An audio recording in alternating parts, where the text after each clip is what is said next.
സസ്പെൻഷന് പിന്നാലെയും സംസ്ഥാന സർക്കാരിനുള്ള വിമർശനം തുടർന്ന് ഡോക്ടർ ബി അശോക്. നടപടിക്കെതിരെ കോടതിയിലേക്കോ ട്രിബ്യൂണലിലേക്കോ പോകില്ല.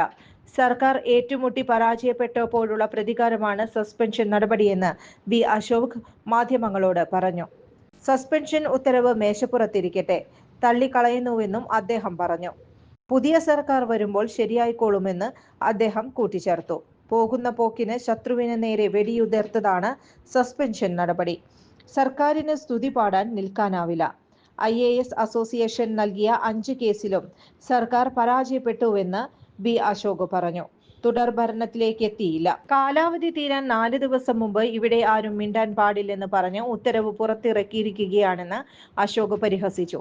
ഒന്നാം പിണറായി സർക്കാരിലെ ശിവശങ്കർ IAS കൊള്ളാവുന്ന ഓഫീസറായിരുന്നു. രണ്ടാം പിണറായി സർക്കാരിനെ നയിച്ചത് പ്രാപ്തിയില്ലാത്ത ഉദ്യോഗസ്ഥരായിരുന്നു. അനർഹരാണ് പല പദവികളിലും ഇരിക്കുന്നത്. ചട്ടവിരുദ്ധമായാണ് ഉന്നത ഉദ്യോഗസ്ഥർ പദവിയിലിരിക്കുന്നത്.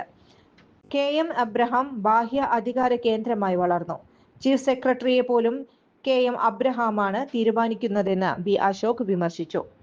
ചുരുങ്ങിയ ചിലവിൽ വീട്ടുമുറ്റത്തൊരു വിളക്ക്, വൈദ്യുതി വേണ്ട, ബാറ്ററി വേണ്ട, പൂർണ്ണമായും സോളാറിൽ പ്രവർത്തിക്കുന്ന ലൈറ്റുകൾ നിങ്ങളുടെ വീടുകളിലോ സ്ഥാപനങ്ങളിലോ എവിടെയായാലും സ്ഥാപിച്ചു കൊടുക്കുന്നു.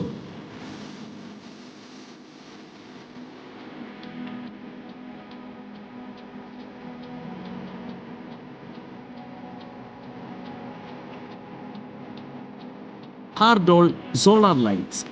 കൂടുതൽ വിവരങ്ങൾക്ക് വിളിക്കേണ്ട നമ്പർ 9447132148.